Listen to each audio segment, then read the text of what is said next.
Hello and welcome to what the current affairs. मेरा नाम नव्या है और रोज की तरह आपके लिए बहुत ज़्यादा इंपॉर्टेंट 10 करंट अफेयर के क्वेश्चंस लेकर के आई हूँ जो हर एक एग्जाम के पॉइंट ऑफ व्यू से बहुत ज़्यादा इंपॉर्टेंट है। आप किसी भी एग्जाम की प्रिपरेशन कर रहे हो, ये क्वेश्चंस आपके काम में आएंगे ही आएंगे, तो कोशिश यही करना कि वीडियो के दौरान ही आपको ये सारे 10 के 10 क्वेश्चन अच्छे से याद हो जाए। मैं आपके लिए वीकली और मंथली करंट अफेयर्स भी लेके आती हूँ, साथ ही साथ आप मेरे शॉर्ट्स भी देख सकते हो जिसमें बहुत ही ज़्यादा इन्फॉर्मेटिव चीज़ें आपको मिलेंगी और बहुत ज़्यादा इंटरेस्टिंग भी, तो आप वो भी जाके चेकआउट कर सकते हो। नाउ चलो क्वेश्चन नंबर 1 से स्टार्ट करते हैं। रेडियो कैनाल्स गेटवे जिसको न्यूज में देखा गया वो कौन सी कंट्री में है? आंसर है इसका कनाडा। रेडियो कैनाल्स गेटवे जो है वो एक बहुत ही ज्यादा पॉपुलर विंटर अट्रैक्शन है। कहाँ पे? ओटावा कनाडा में। ये दुनिया का सबसे बड़ा स्केटिंग रिंग है। ये 1971 में बिल्ड हुआ था, यानी कि बना था, तब से लेके अब ये पहली बार हो रहा है कि ये खुलेगा नहीं क्योंकि आइस की यानी कि बर्फ की कमी हो गई है। ये हुआ है रीजन में बहुत ज्यादा अनयूजुअल हाई टेम्परेचर होने की वजह से, बहुत ज्यादा गर्मी बढ़ जाने की वजह से लैक ऑफ आइस हो गया, जिसकी वजह से अब ये जो है स्केटवे नहीं खुल रहा है। नाउ चलो, आई होप आपको डिटेल्स अच्छे से समझ में आ गई होंगी। समझ में आ गई हूँ तो इसकी डिटेल्स वगैरह के नोट डाउन भी कर सकते हो, आप स्क्रीनशॉट भी लेके रख सकते हो, तो वो सब आप ले लो। नाउ चलो नेक्स्ट क्वेश्चन की तरफ मूव करते हैं। कौन सी कंट्री में फर्टिलिटी रेट 2022 में इस पूरी दुनिया के सबसे लोवेस्ट फर्टिलिटी रेट रहे हैं? तो आंसर है साउथ कोरिया। साउथ कोरिया में एक विमेन के एक्सपेक्टेड बेबीज के नंबर्स जो हैं वो 2021 में 0.81 से अब 2022 में घट के 0.78 हो गए थे। और अगर स्टेबल पॉपुलेशन साउथ कोरिया में मेंटेन रखनी है तो जो कंट्री है उसको 2.1 का फर्टिलिटी रेट तो चाहिए ही चाहिए। ये जो नंबर है ना बर्थ का, वो डेथ को सरपास कर गया है, यानी कि डेथ का जो नंबर है वो ज्यादा हो गया है और बर्थ का नंबर कम हो गया है। 2020 से ये चीज साउथ कोरिया में देखी जा रही है।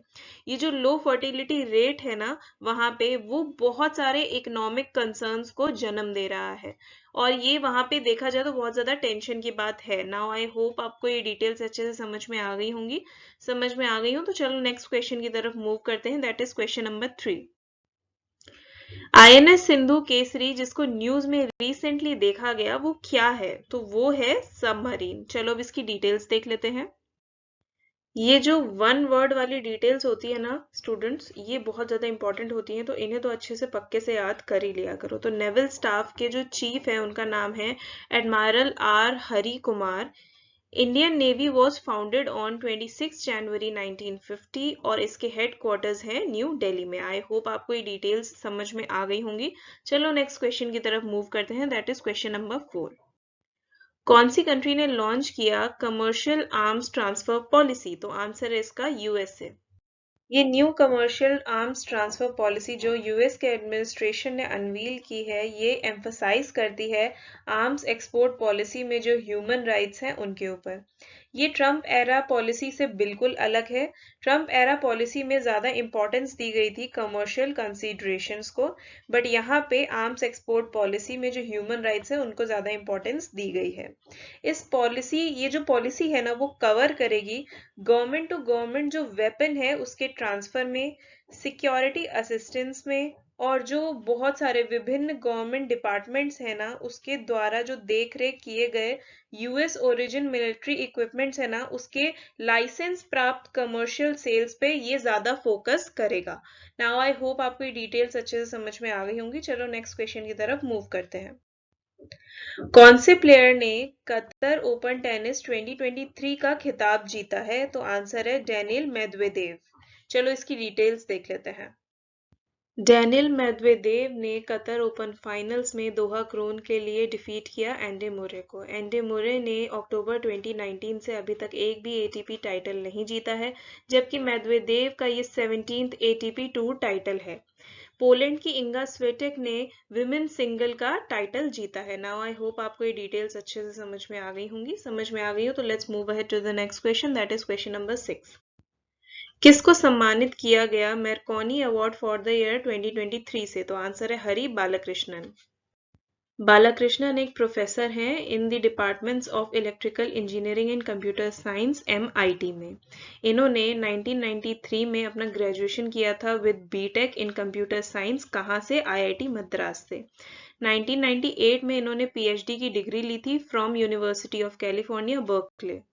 मैरकॉनी ये जो प्राइज है ये एक यूएस बेस्ड मैरकॉनी फाउंडेशन की तरफ से मोस्ट प्रेस्टिजियस अवार्ड माना जाता है for computer scientist. Now I hope आपको ये डिटेल्स अच्छे से समझ में आ गई होंगी। समझ में आ गई हो तो चलो क्वेश्चन नंबर 7 देख लेते हैं। 22nd लॉ कमीशन के अध्यक्ष कौन है जिसे हाल ही में 2024 तक के लिए एक्सटेंड किया गया? आंसर है justice Rituraj Awasthi. Union cabinet ने 22nd लॉ कमीशन के टर्म को 31 अगस्त 2024 तक के लिए एक्सटेंड करने के लिए बोला है। और ये जो कमीशन है ये रिस्पॉन्सिबल होती है जो भी आउटडेटेड लॉज हैं उसको आइडेंटिफाई करने में और निरस्त करने में। जो भी अभी करंटली लॉज चल रही है उसको भी ये कमीशन रिव्यू करती है और जो भी उसमें चेंजेस होने चाहिए उसको भी ये बताते हैं यानी कि प्रपोज करते हैं। जो भी आपके सेंट्रल एक्ट्स हैं उनको ये लोग सिंप्लीफाई करते हैं।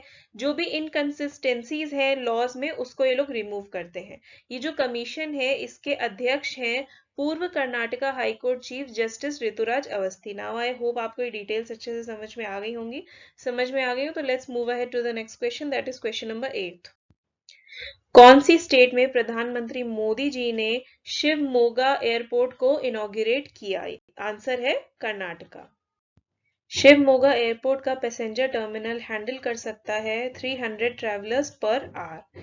इसका है बेंगलुरु एयरपोर्ट के बाद में सेकंड लॉन्गेस्ट रनवे और इस एयरपोर्ट का कॉस्ट है around ₹450 crore. Now I hope आपको ये डिटेल्स अच्छे से समझ में आ गई होंगी। Let's move ahead to the next question now. कौन बनी विमेन्स T20 वर्ल्ड कप में हाईएस्ट विकेट टेकर? आंसर है शबनम इस्माइल। साउथ अफ्रीका की शबनम इस्माइल बनी ICC women's T20 world cup की हिस्ट्री की सबसे ज्यादा सक्सेसफुल बॉलर। इन्होंने साउथ अफ्रीकन विमेन्स टीम को रिप्रेजेंट किया है 2009 से 2023 तक, जिसमें इन्होंने टोटल 32 मैचेस खेले हैं। नाउ आई होप आपको ये डिटेल्स अच्छे से समझ में आ गई होंगी। Let's move ahead to the last question. US chambers of commerce द्वारा रिलीज्ड इंटरनेशनल आईपी इंडेक्स में इंडिया की रैंक कौन सी नंबर पे है? तो आंसर है 42nd position. International intellectual property index में इंडिया की अमंग 55 मेजर ग्लोबल इकोनॉमीज में पोजीशन आई है 42nd नंबर पे। ये जो रिपोर्ट है ये रिलीज की जाती है bye US chambers of commerce, जिसमें फर्स्ट नंबर पे आया है यूएस, सेकंड नंबर पे यूके और थर्ड नंबर पे फ्रांस। ये जो यूएस चैम्बर्स ऑफ कॉमर्स की रिपोर्ट है ये रिप्रेजेंट करती है approximately 90% of global GDP. Now I hope आपको वीडियो इन्फॉर्मेटिव लगा हो तो लाइक शेयर कमेंट सब्सक्राइब सारी अच्छी चीजें आपने कर लेनी है। Now this is me Navya signing off. मिलती हूँ आपसे अपने नेक्स्ट वीडियो में। Till then bye, take care और शॉर्ट जरूर चेकआउट करना। बाय।